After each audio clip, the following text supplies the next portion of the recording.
Fans thought they knew everything about Ann Burrell, the famous cook, but now they've learned the sad truth. At 54, the woman who was known for her fiery cooking and contagious laugh has died. The guy who knew her best is now breaking the silence. Her husband has finally spoken out, and what he says about the terrible days she spent dying will leave you speechless. Don't leave us yet. The truth is much deeper than anyone thought. Ann Burrell did more than cook. She had a lot of power. She had spiky blonde hair, a strong personality, and didn't mess around in the kitchen, which made her famous all over the world.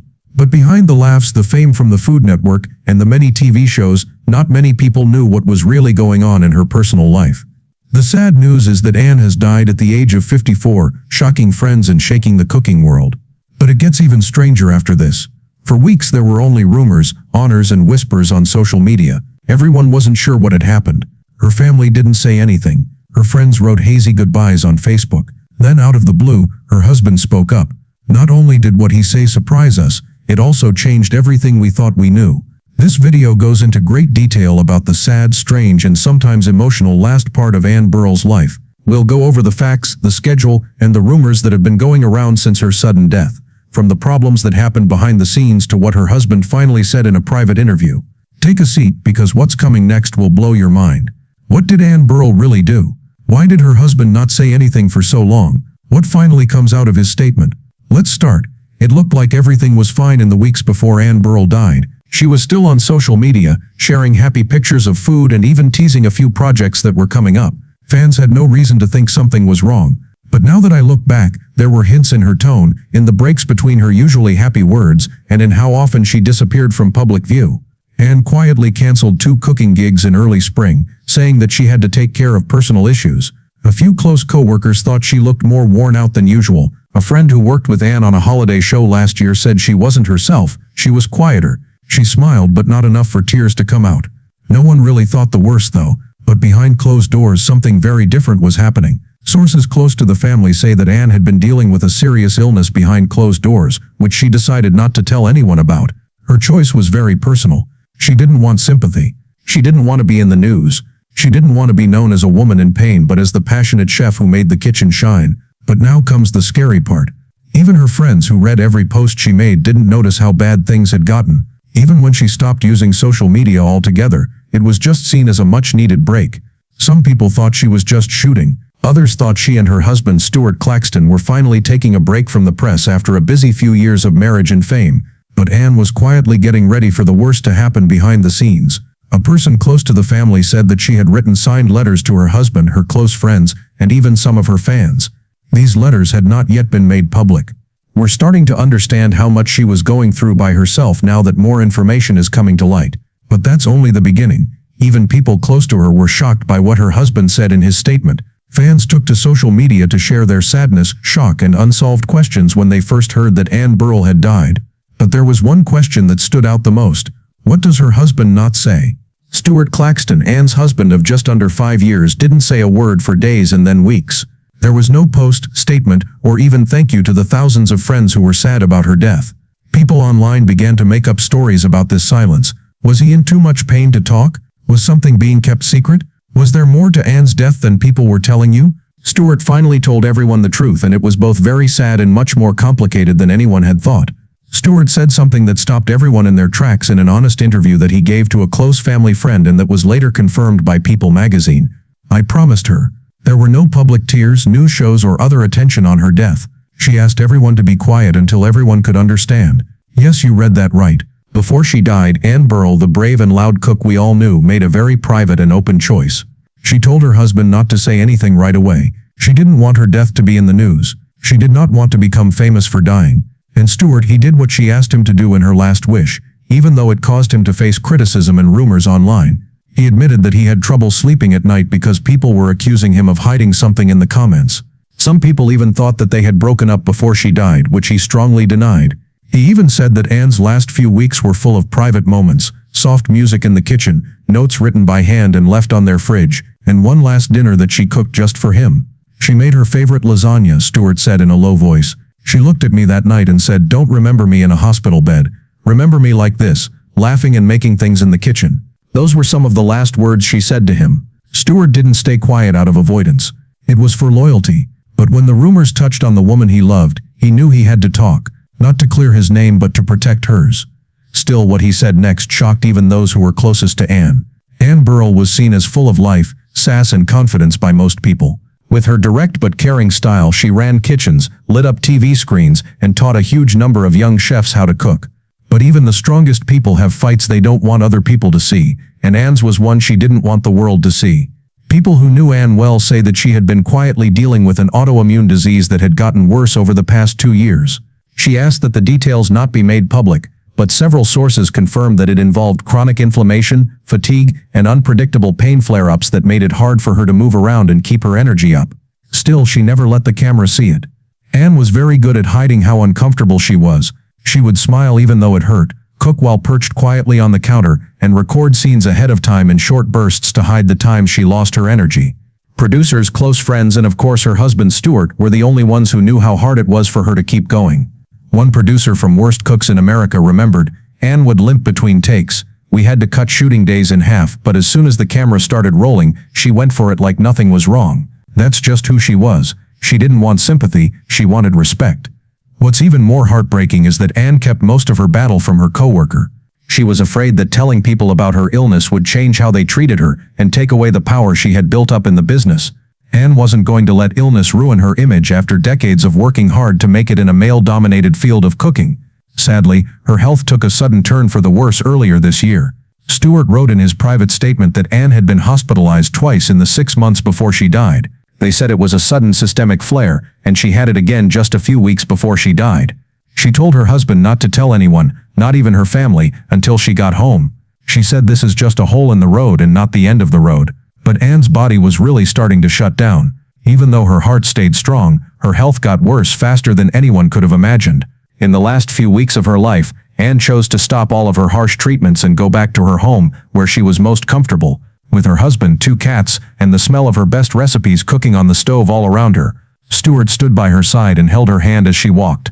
Stuart said she died the way she lived, strong, stubborn, and full of love. Even more sad is the fact that fans and even close friends of the star didn't know about it. 10 days before she died, she shared a happy kitchen picture with the world. In secret, she was getting her husband ready to leave. But this isn't the end of her story. What Stuart found after she died changed everything and gave everyone one last surprise from Anne they didn't see coming. Just a few days after Anne Burrell died, Stuart Claxton, her husband, was going through memories, which is what most mourning spouses do. He was unable to rest. He would expect to hear her humming when he walked into the kitchen.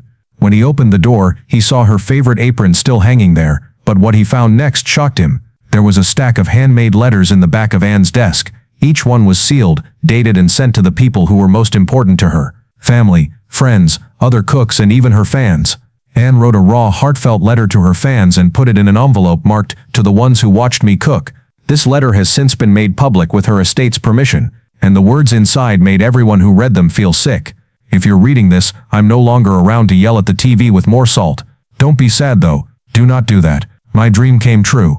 I stood in kitchens all over the world. I made friends who became family, and I got to share what I love with a lot of people. The letter went on. I know I was a little crazy, but I hope my crazy made you stronger in life and with food. Anne would be proud of you if you ever made a dish and said, I'll always be. Anne wrote letters to friends like Alex Gornicelli and Jeffrey Zakarian, who are also cooks. Many of them wrote messages to her on social media after she died, talking about how sad they were and how thankful they were.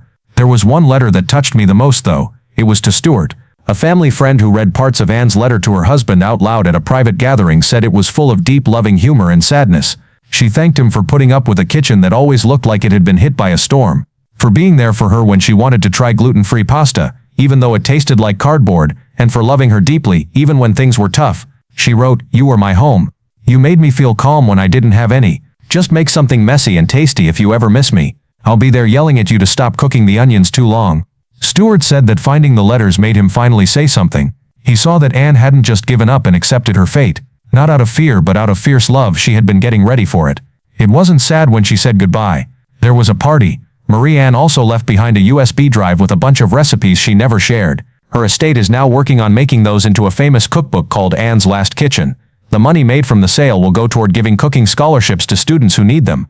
Anne thought about how to help others even after she died. There is one more twist in the story before we end this part. Even the news media were caught off guard by this one. Because as word got out that Anne had died, a controversial person from her past came back to life with a very different story. As people began to accept Anne Burrell's death as a quiet loss, a voice from her past came back to life in a loud, shocking, and very controversial way. Within 48 hours of her husband's statement going public, Anne's former Food Network co-worker, who had worked with her on many productions behind the scenes, broke their silence in a post that has since gone viral on X, formerly Twitter. What they said shocked people in the entertainment and cooking industries. The producer, who was not named, said in the post that Anne's death wasn't as easy and peaceful as some had made it seem. Anne and I worked together for a long time. She was smart, but she had a lot on her plate. Real stress, the kind that makes people cry in private. The story that's been told doesn't even cover everything. How things really went behind the scenes is not being talked about. Even though no one was directly blamed, the post strongly suggested that Anne had been through a lot of production stress, network disputes, and rising tensions over her worsening health. These problems were known to executives but never brought up in public, according to this source. Hey, the claims got a lot of attention. Fans, who were still upset about Anne's death, wanted to know what happened. Did the network put too much pressure on her? Did she work even though she was sick so she wouldn't break her contracts? Did she choose to stay quiet in public, or was she forced to? Some papers ran with it, writing things like, was Anne Burrell forced to keep quiet about her health? An ex-producer says TV star worked herself to death.